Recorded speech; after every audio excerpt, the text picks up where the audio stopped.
वक्त की हेडलाइंस और अब देखते हैं खबरों को विस्तार से। और आज सबसे पहले बात करेंगे महाराष्ट्र के महासंग्राम की, जहां चुनावी जंग में दिग्गज जो हैं वो ताल ठोंकने के लिए उतर गए हैं। अलग अलग सीटों का मुकाबला बड़ा दिलचस्प होने जा रहा है और कई तरह की दुविधाएं भी हैं। महाराष्ट्र विधानसभा चुनाव के लिए नामांकन दाखिल करने में अब सिर्फ 2 दिन बचे हैं, यानी आज का दिन और कल का दिन। टिकट बंटवारे में अभी भी झोल है, लेकिन आज कई दिग्गज अपनी उम्मीदवारी दाखिल कर रहे हैं। मुख्यमंत्री एकनाथ शिंदे ठाणे के कोपरी 5 पखाड़ी विधानसभा क्षेत्र से आवेदन पत्र दाखिल कर चुके। साथ ही उप मुख्यमंत्री अजित पवार बारामती से अपनी उम्मीदवारी दाखिल कर रहे हैं। इसके अलावा एमएनएस के अध्यक्ष राज ठाकरे के बेटे अमित ठाकरे भी माहिम से अपनी उम्मीदवारी दाखिल करने जा रहे हैं। इसके अलावा शरद पवार के पोते रोहित पवार करजत जामखेड़ से अपना आवेदन दाखिल कर रहे हैं। लेकिन शिंदे सेना वर्ली सीट पर मुकाबले को दिलचस्प बना रही है, क्योंकि वर्ली सीट पर अब सीधा मुकाबला ये दोनों सेनाओं के बीच होने वाली है। दरअसल शिंदे सेना ने पूर्व केंद्रीय मंत्री मिलिंद देवड़ा को उधर उद्धव सेना के आदित्य ठाकरे के मुकाबले खड़ा कर दिया है। आदित्य ठाकरे उद्धव सेना के इन दिनों सबसे बड़े नाम कहे जा सकते हैं। पार्टी संगठन में पुत्र आदित्य की ही सुनी जाती है। लेकिन वर्ली में मिलिंद देवड़ा को उतारकर शिंदे ने उन्हें अपने ही गढ़ में उनको बड़ी चुनौती दे दी है आदित्य ठाकरे को। शिवसेना, उद्धव और कांग्रेस में इस बीच अभी भी सीटों को लेकर खींचतान जारी है। लेकिन संजय राउत वो कहां रुकने वाले हैं। एक बार फिर उन्होंने उद्धव ठाकरे को मुख्यमंत्री का चेहरा बताकर एमबीए में झोल पैदा कर दिया। संजय राउत कह रहे हैं कि कांग्रेस में अगर सब कुछ दिल्ली से ही तय होता है तो एक सीएम का चेहरा भी बता दें, जिसे फ्रंट पेज पर छापा जाएगा। अब तक उधर महायुति ने, एनडीए ने 288 में से 235, जबकि महाविकास अघाड़ी ने 288 में से 260 कैंडिडेट का ऐलान कर दिया, जिनमें बीजेपी 121, शिवसेना शिंदे की पार्टी ने 65, अजित पवार की एनसीपी ने 49 कैंडिडेट उतार दिए हैं। तो महाविकास अघाड़ी में कांग्रेस ने 99, शिवसेना यूबीटी ने 85, एनसीपी एससीपी ने 76 कैंडिडेट का ऐलान कर दिया है, यानी शरद पवार वाले गुट ने। तो जाहिर है कि महाराष्ट्र का मुकाबला दिलचस्प होने वाला है। एमबीए लोकसभा चुनाव के नतीजे से उत्साहित तो है, लेकिन सियासी घमासान में अगर लोग स्थिर सरकार और विकास को मुद्दा बनाएंगे तो फिर नतीजा दूसरी तरफ में, यानी कि महायुति की तरफ में, एनडीए की तरफ में जा सकता है।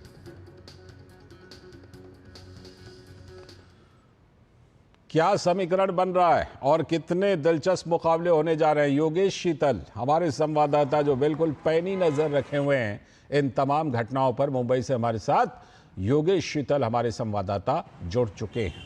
योगेश, सबसे पहले तो यही बताइए, वर्ली सीट की बड़ी चर्चा हो रही है, बड़ी एकदम हाई प्रोफाइल सी सीट बन गई है। आदित्य ठाकरे एक तरफ और दूसरी तरफ अब मिलिंद देवड़ा। तो वर्ली सीट को लेकर सबसे ज्यादा चर्चा है, और क्या सीधा मुकाबला वर्ली सीट पर होने वाला है या फिर कोई तीसरा भी पक्ष वहां पर अपनी उम्मीदवारी या अपनी दावेदारी दे पाएगा?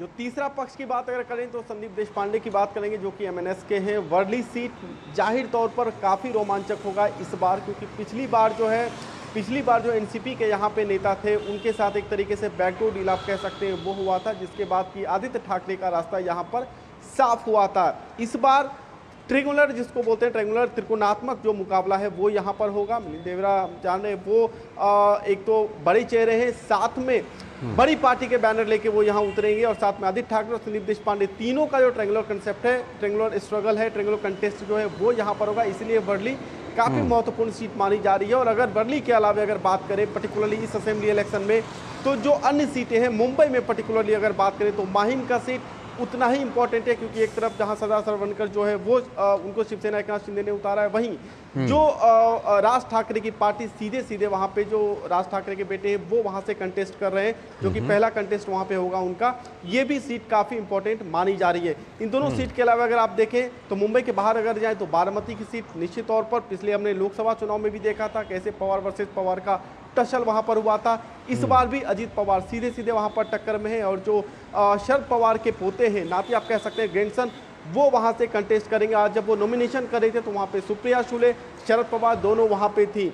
ठाणे की सीट इसलिए महत्वपूर्ण है क्योंकि जहां से ये कंटेस्ट करेंगे कॉपी पकड़ी से, जहां से एकनाथ शिंदे कंटेस्ट कर रहे हैं, वहां से आनंद दिघे के जो बेटे हैं केदार दिघे, वो वहां से कंटेस्ट करें। ओवरऑल जो है महाराष्ट्र का ये चुनाव, जो लोकसभा चुनाव में जो हमने रोमांच देखा था, क्योंकि जिस तरीके से पार्टियां बदली थी, पार्टियां में विभाजन हुआ था, शिवसेना और एनसीपी में दोनों पार्टियां बटी थी। ये विधानसभा चुनाव इसलिए महत्वपूर्ण है क्योंकि ये सारी की सारी क्षेत्रीय पार्टियां हैं और ऐसे में क्षेत्रीय पार्टियां पूरी जोर लगाएंगी। अस्तित्व की लड़ाई है। अगर आप यहाँ के अखबारों के जो महाराष्ट्र के जो संस्करण है राष्ट्रीय न्यूज़पेपर के, अगर वहाँ के आप संपादकीय को देखेंगे तो आपको हमेशा हर इंग्लिश न्यूज़पेपर में लिटमस टेस्ट दिखेगा, जो है वो कांटे की टक्कर दिखेगी। काफ़ी पैनी नज़र जो है मीडिया वो भी रख रही है। और ये जो इस बार का विधानसभा चुनाव है, एक तरीके से कहें तो ऐतिहासिक चुनाव होगा महाराष्ट्र के राजनीतिक इतिहास में, क्योंकि अगर आप कोंकण क्षेत्र देख ले तो वहाँ पे नारायण राणे के बेटे जो कंकवली से लड़ रहे नीलेश राणे, वो वहाँ पे कंटेस्ट करेंगे। पूरा का पूरा जो कोंकण का रीजन है वहाँ पे एक तरीके का काफ़ी क्लोज कंटेस्ट है। नॉर्थ महाराष्ट्र जाए तो समीर भुजबल ने ऑलरेडी एक तरीके से आप कहिए तो वो अब इंडिपेंडेंट वहाँ से लड़ रहे हैं, क्योंकि पार्टी में एक तरीके से जो गठबंधन है वहाँ पे समीकरण ठीक से बन नहीं पाया।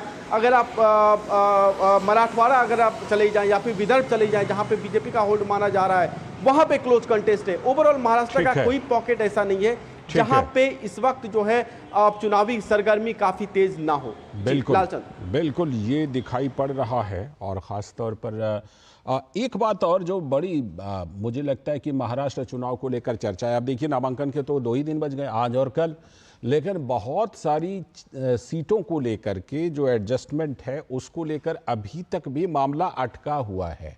तो उस पर क्या होना है योगेश शीतल? और क्या दोनों तरफ की बात मैं कर रहा हूं, एमबीए में भी और महायुति में भी कुछ सीटें फंसी हुई हैं, उन सब की क्या बैठकें चल रही हैं? और क्या ये मान लें कि कम से कम आज रात तक में वो लोग फाइनल कर लेंगे ताकि उनके उम्मीदवार कल अपना नामांकन दाखिल कर पाएं, आधिकारिक उम्मीदवार? देखिए कई सीटों पर ऐसा है, मसलन अगर हम आपको बानगी के तौर पे बताएं तो महिम ऐसी सीट है जहां सरदार सरमनगर को एकनाथ शिंदे की पार्टी जो है उतारना चाह रही थी, लेकिन बीजेपी की तरफ से ये कहा गया, आशीष शेलार ने भी कहा था कि वो वहाँ पे नहीं उतारें क्योंकि ऑलरेडी वहाँ से एमएनएस के जो कैंडिडेट हैं ठाकरे वो वहाँ से ऑलरेडी लड़ रहे हैं। याद होगा आपको जब 2024 का लोकसभा चुनाव था, तब जब नरेंद्र मोदी प्रचार करने आए थे शिवाजी पार्क में, उस वक्त मनसे चीफ राज ठाकरे भी वहाँ पे थे और उन्होंने नरेंद्र मोदी के अपना सपोर्ट एक्सटेंड किया था। तो ये सब गुना भाग जो है वो चल रहा है। कई ऐसी सीटें जहाँ पे अगर महाविकास अघाड़ी की बात करें, जैसे सोलापुर उदाहरण के तौर पर आप ले लें, सोलापुर दक्षिण, कई ऐसी सीटें जहाँ पे उनके बीच में भी टसल चल रही है। आम सहमति बनाने की कोशिश दोनों ही गठबंधन में चल रही, चाहे वो महायुति हो चाहे वो महाविकास अघाड़ी हो, लेकिन वही है कि आप हर एक अपना अपर हैंड लेने की कोशिश में रहते हैं, क्योंकि बेसिकली मेन बार्गेनिंग जो है वो तो चुनाव के बाद होना है, कौन कितनी सीट जीतता है, क्या चुनाव परिणाम होते हैं, जनता क्या मैंडेट देती है। लेकिन फिलहाल आपने सही कहा कि कई ऐसी सीटें हैं जहां पर अभी भी आम सहमति बन रही है।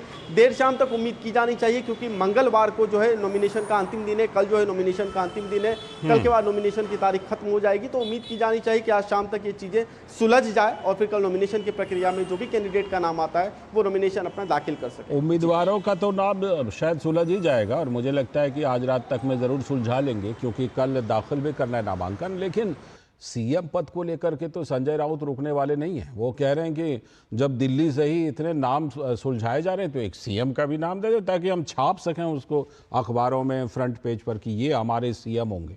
लगता है कि सीएम को लेकर के कोई फिलहाल किसी तरह का कोई रिस्पांस दे रही है क्या कांग्रेस और एनसीपी, शरद पवार, जिस तरह से कि लगातार उद्धव सेना इसको उछाल रही है, उठा रही है, कोई रिस्पांस है कांग्रेस की तरफ से और शरद पवार की तरफ से?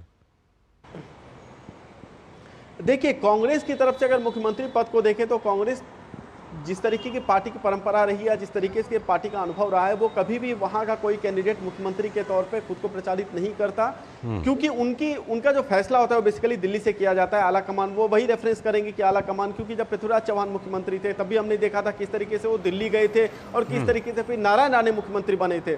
ये मुख्यमंत्री बदलने का या मुख्यमंत्री चुनने का या फिर बना बनाया सरकार को उथल पुथल करने का कांग्रेस का केंद्र से ही निर्धारित किया जाता है, इसलिए खुल के नहीं है। लेकिन हाँ, शिवसेना की तरफ से जो मुख्यमंत्री बनने का, चाहे वो उद्धव ठाकरे का जो एस्पिरेशन था, जिसकी वजह से वो अपनी पार्टी से, बीजेपी से अलग भी हुए थे जब 2019 की बात, जिस तरीके से वो दोनों पार्टी में जो घटक दल थे अलग हुए थे वो मुख्यमंत्री बनने की अपनी महत्वाकांक्षा की वजह से, तो उसको लेकर कांग्रेस पहले से ही सचेत है। और यही वजह है कि आप देखेंगे नाना पटोले हों या फिर जो कांग्रेस के और जो बड़े नेता हैं यहाँ पर, उनका जो है बार बार जो शिवसेना की तरफ से जो है संजय राउत के साथ बार बार जो है तलखी रहती है। और रिसेंटली वाईबी चौहान सेंटर में जब वहाँ पे बातें हो रही, जब बैठकों का दौर चल रहा था, तब एक समय ऐसा आया कि संजय राउत ने सीधे मीडिया पे आकर बोल दिया, मीडिया के सामने उन्होंने बोल दिया कि जहाँ पे नाना पटोले रहेंगे वहाँ पे बैठक नहीं हो सकती, कोई अंतिम फैसला नहीं लिया जा सकता। तो तलखी चरम पर पहुँच चुकी थी। हालांकि कोशिश यही की जा रही है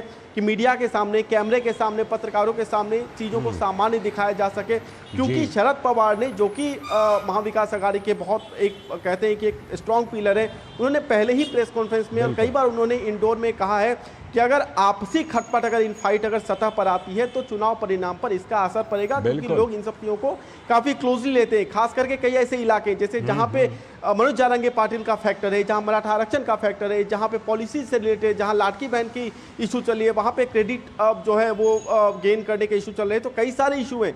इस बीच में कोशिश यही की जा रही है कि सब कुछ सामान्य दिखाया जाए। वास्तविकता यही कि सामान्य महाविकास अघाड़ी के अंदर फिलहाल कुछ भी नहीं है और कई मौकों पर यह देखा गया है। बिल्कुल, ये देखा गया और आपने सही कहा कि असर तो पड़ता है। अभी हरियाणा में हमने उस चीज़ का असर भी देखा है। एक और चलते चलते छोटी सी चर्चा ज़रूर आपसे करना चाहूँगा अमित ठाकरे के बारे में। राज ठाकरे की राजनीति जो एमएनएस की रही है, इस बार अमित ठाकरे मैदान में है। कैसी चर्चा अमित ठाकरे को लेकर के, और किधर असर डालेंगे अमित ठाकरे या एमएनएस के, राज ठाकरे की एमएनएस? देखिए, राज ठाकरे की पार्टी एमएनएस काफ़ी समय से कोशिश में है कि वो फिलहाल जो मेन स्ट्रीम में है वो वहाँ पे उनका दखल हो सके, लेकिन वैसा अब तक मौका मिल नहीं पाया। अब जबकि महायुति के बीच में सीट शेयरिंग वगैरह सब कुछ चल रहा है, उन्होंने एक कैंडिडेट को वहाँ पे खड़ा किया है। दिक्कत ये आ गई कि जो एकनाथ शिंदे की पार्टी है शिवसेना, उन्होंने सदा सरवनकर, जो कि बहुत मजे हुए नेता हैं, काफ़ी पुराने नेता हैं, उनको वहाँ पर उतारने की बात हुई थी, लेकिन नॉमिनेशन अब तक उनका नहीं हुआ। अगर आप देखें तो जो शिवसेना के ही नेता हैं, जैसे दीपक केसरकर ले लीजिए, उनके भी बयान आए थे रिसेंटली, वो भी नहीं चाहते थे कि उनको वहाँ पर खड़ा किया जाए। तो कोशिश ये की जा रही है कि जो एमएनएस है उनको वहाँ पर माइलेज लेने दिया जाए। इसका मतलब सीधा सीधा यही है, क्योंकि लोकसभा चुनाव में आप देखें तो ये लोकसभा चुनाव में एमएनएस खुलकर नरेंद्र मोदी के साथ में था, खुलकर एनडीए के साथ में था, बजाय वो एकदम मंच पर भी गए थे और मंच पर उनका भाषण भी हुआ था, काफी चर्चा भी बटोरी थी उन्होंने तब। इसीलिए फिलहाल कोशिश यही की जा रही है, लेकिन ये मामला कितना सेटल होता है ये मुझे लगता है शाम तक में ये चीजें साफ हो जाएगी कि माहिम सीट पे किस तरीके का कंटेस्ट होगा, क्लोज कंटेस्ट होगा या वन साइडेड कंटेस्ट होगा, ये मुझे लगता है आज शाम तक क्लियर होगा। आज शाम तक बहुत कुछ वहां से तस्वीर साफ होगी, ये तस्वीर भी साफ होगी, साथ ही ये भी साफ होगी कि कहां से किसने किस कैंडिडेट को फाइनल किया, किसने किसको कौन सी सीट दी। और हम आपसे बाद में अपडेट लेते रहेंगे जब ये तस्वीर साफ होगी। फिलहाल आपका बहुत बहुत शुक्रिया योगेश शीतल, मुंबई से जुड़ने के लिए। हमारे संवाददाता योगेश शीतल जुड़े थे। अभी वक्त है एक ब्रेक का, और ब्रेक के बाद बात करने वाले हम कि पश्चिम बंगाल कितना बदल गया है। केंद्रीय गृह मंत्री अमित शाह वहां गए, अवैध घुसपैठ का मुद्दा उठाया, बड़ी बात कही। बोले जहां पहले रविंद्र संगीत सुनाई पड़ती थी वहां बम धमाके की गूंज सुनाई देती है। इस पर करेंगे बात ब्रेक के बाद।